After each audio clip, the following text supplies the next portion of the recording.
तर अचानक ना एके ठिकाणी जायचं बाहेर ठरलं होतं, म्हणून माझं सकाळी लवकर उठून आवरलं होतं मी. आणि यांना म्हटलं होतं तनूला तोपर्यंत या शाळेत सोडून, आणि अनू पण उठून रडायला लागली होती.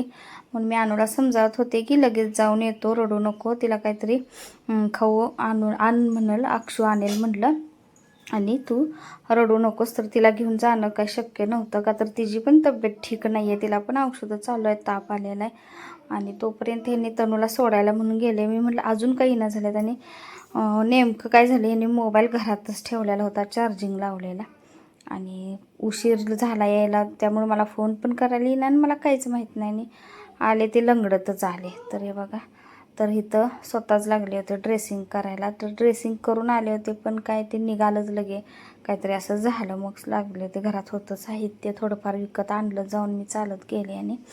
आणि मग परत समीर भाऊजींना फोन ह्यांनी केला होता, तर ते आले होते बघायला. मग ह्यांनी पण काय खाल्लं नव्हतं, मग चहा आणि पोह्याचा नाश्ता केला. म्हणलं दवाखान्यात जातील, पण डॉक्टर काहीतरी उशिरा येतात, म्हणजे 10 साडे 10 काहीतरी टाईम आहे ना, 11 काहीतरी असं. मग तोपर्यंत समीर भाऊजींनी हे बसले होते तिथंच, त्यांना त्रास होत होता, पण आता डॉक्टरच नसल्यामुळं म्हणजे दवाखान्यात थांबले होते. तर अगोदर जाऊन आले तेव्हा तिथले कंपाऊंडर असतात ना, त्यांनी केलेलं होतं ड्रेसिंग, पण टाके काही घेतले नाहीत, आणि त्यामुळे रक्त थांबणं झालं होतं, आणि पाय टेकवला की रक्त यायला लागलं होतं. परत मी लागले स्वयंपाक करायला, मी गेलेच नाही दवाखान्यात. आणि मग ह्यांनी जाऊन आले, तर असं बघा टाके घेतले, ड्रेसिंग झालं, इंजेक्शन पण दिलं, सलाईन वगैरे काय नाही गरज म्हणले, आणि जेवण ह्यांनी केलं.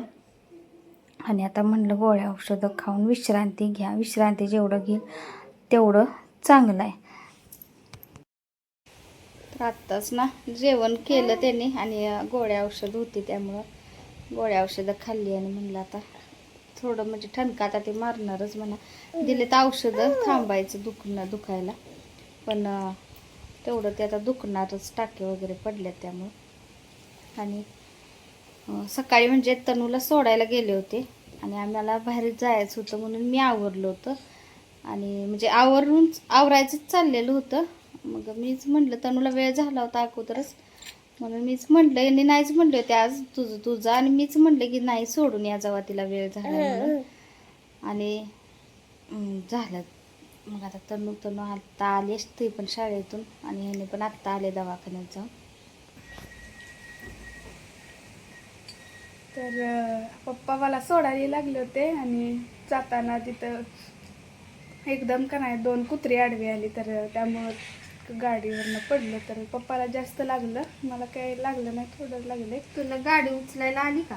थोडी उचलली पायावर, म्हणजे थोडी पडली होती का नाही पायावर पाठीमागचं, मग ती थोडं उचललं. नंतर मग तिकडची ती आली होती माणसं वगैरे, मग त्यांनी उचललं. नंतर गाडी तिला पण एवढं म्हणजे बाहेर उचललं नाही, उचलायलाच येईना. पाय म्हणजे पायात ती गाडीच काहीतरी घुसलं लोखंड, त्यामुळे एकदम चांगलंच लागलंय.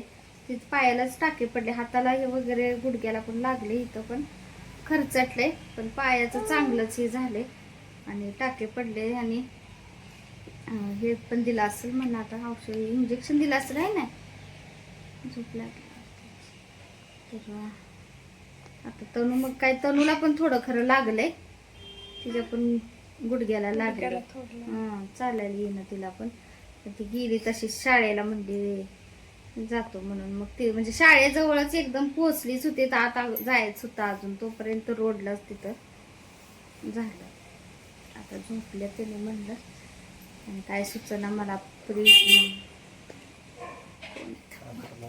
जास्त त्रास होतोय सर का नो. अहो जास्त असं दुखतंय का, म्हणजे ते आता टाके घेतलेले ती पायाचं. आता टाके घेतले म्हणलं दुखणार, आता काय राहणार आहे.